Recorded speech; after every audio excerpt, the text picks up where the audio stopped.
Renungan malam sebelum tidur.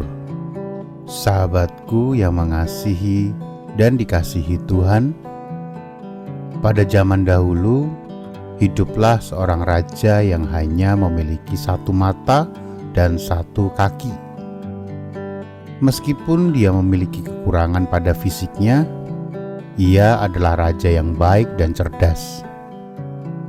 Pada suatu hari, saat raja berjalan-jalan di galeri kerajaan, ia melihat lukisan-lukisan pendahulunya. Ia lalu ingin memiliki lukisan dirinya, sebab ia merasa suatu hari anak cucunya akan melihat hal yang sama di sini. Raja lalu memanggil semua pelukis yang ada di negerinya ke istana. Ia meminta untuk dibuatkan lukisan yang indah dan terlihat gagah untuk dipajang di galeri istana. Pelukis yang berani menerima tugas ini akan diberi imbalan sesuai dengan keindahan lukisannya. Para pelukis mulai berpikir setelah mendengar titah raja. Menurut mereka, tidak mungkin bisa membuat lukisan yang indah, sebab raja hanya punya satu mata dan satu kaki. Mereka takut jika nanti hasilnya buruk. Mereka malah diberi hukuman karena dianggap menghina raja.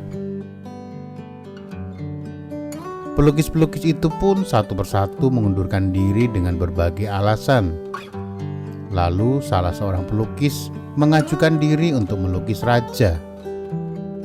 Sang raja senang dengan keberanian pelukis itu. Berminggu-minggu si pelukis mengerjakan lukisan yang diminta raja. Sampai akhirnya tiba hari saat lukisan itu dipamerkan kepada publik. Para pelukis yang mengundurkan diri datang ke istana. Mereka sangsi lukisan itu akan indah. Anggapan para pelukis itu langsung sirna ketika kain penutup lukisan itu dibuka. Sebab hasil lukisan itu sangatlah indah dan raja terlihat demikian gagah.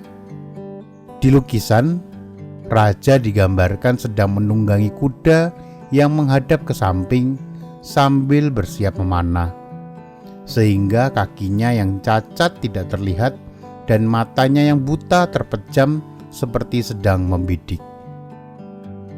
Raja sangat puas dengan hasil lukisan tersebut. Ia menghadiahi sebuah kastil untuk si pelukis.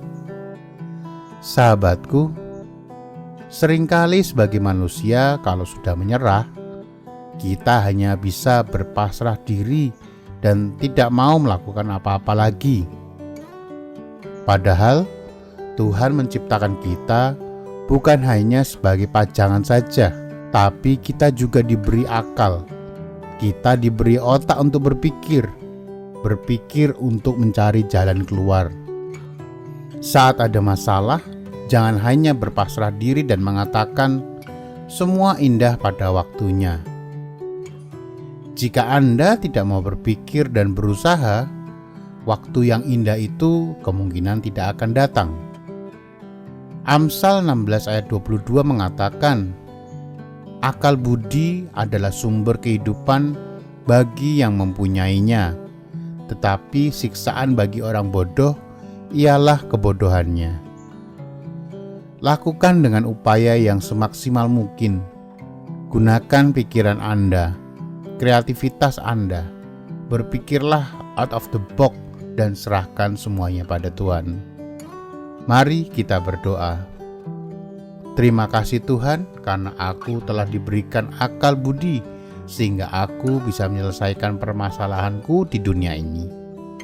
Ajari dan bimbing aku untuk memanfaatkannya semaksimal mungkin, karena aku ingin menikmati sumber kehidupan yang Engkau berikan. Amin.